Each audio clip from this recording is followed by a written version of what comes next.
Adam here with Brooksaw Antiques. Today we have this 1957 Smith Corona Silent Super vintage portable typewriter. I'm going to show you how to use the functions and make sure they all work. Up top is the adjustable paper guide. This helps you guide the page in straight. I'm going to line that up with the edge of the platen, which is the main roller that feeds the paper.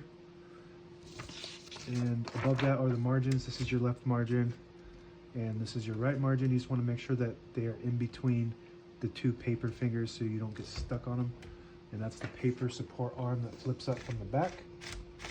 This is the paper bell that sits on top, just a little bit off. There we go.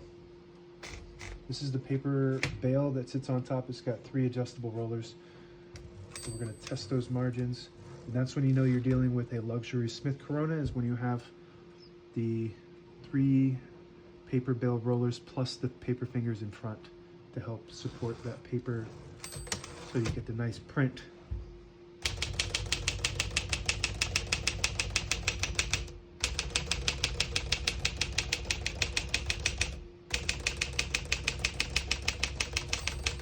Once you hear the bell, you're at the end of the margin. You hit this line space, get you back to the beginning, and skips 1, 2, or 3. Right now we have it on single, but if you want double, you just flip that switch back, it skips 2. One more, it skips 3. That works good. We're going to keep it on single for now and finish typing. As you can see, all the keys type nice and none of them skip or stick. I'll type a sentence in red on the next line and switch from black to red. There's a switch on the right side here. Flip that all the way down. It prints the bottom portion of the ribbon. When you put it in the middle, it doesn't print any ink at all. It just leaves a stencil for copying purposes. When you have it up top, it prints the top portion of the ribbon, which is black. We're going to move that down for red.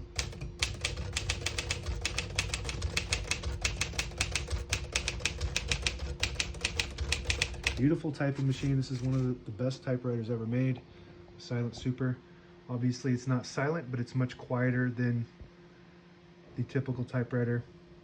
Print looks really good. This is a very nice daily typing machine, and it's got that really rare and pretty pink color. It does have some scratches here from sometimes if you don't close the case all the way and then you try to move the carriage, you'll scrape that a little bit. So that's what happened to somebody in a previous owner. So you got to make sure that's down all the way. Got a shift on each side and a shift lock on the left. To clear that, just hit the shift button again. Backspace on the top left of the keyboard works good. Got a tab on the right side of the keyboard. Right now we got tabs set on 10 space intervals. So we're going to clear each one of those real quick by hitting the tab button and then hitting the CL next to it.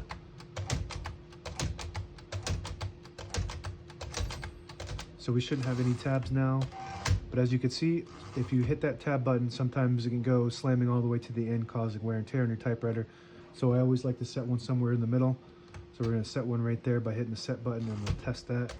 Works great. MR right below that stands for margin release. When you get to the end of the margin, there's a mechanism that blocks you from printing. Hit that MR button and it'll allow you to go all the way to the end. That works good. We're going to move that color back up to print the top portion of the ribbon. Open the hood. All the brand new ribbons loaded on the left, so it's pulling to the right. Clockwise, if you want to switch that direction, there's a little switch right above the backspace here. You flip it down and it pulls counterclockwise. Flip it up, it pulls to the left. Flip it down, it pulls to the right. And that's the direction we want it to go. And as you can see, it's pulling to the right now. Carriage release on each side behind the knob. It's got the nice metal carriage releases.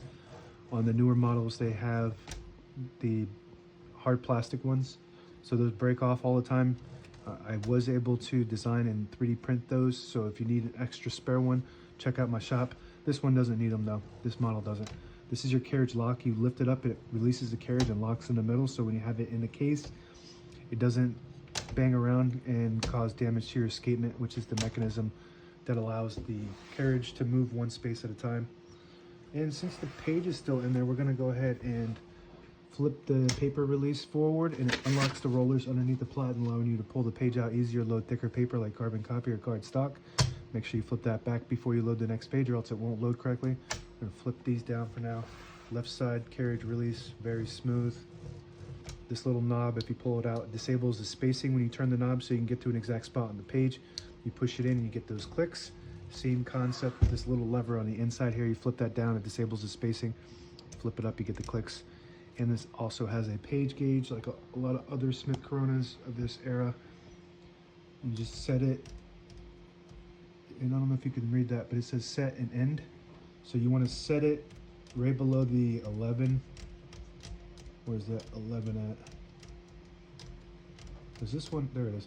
So you want to set it right there when you load the page, and then once you start getting close to the bottom of the page, it will start warning you that's 2 inches on the left there, end, and then that's 1 inch left, and then that's the end. And that's it. Now available on eBay or Etsy. Search Brooksaw Antiques.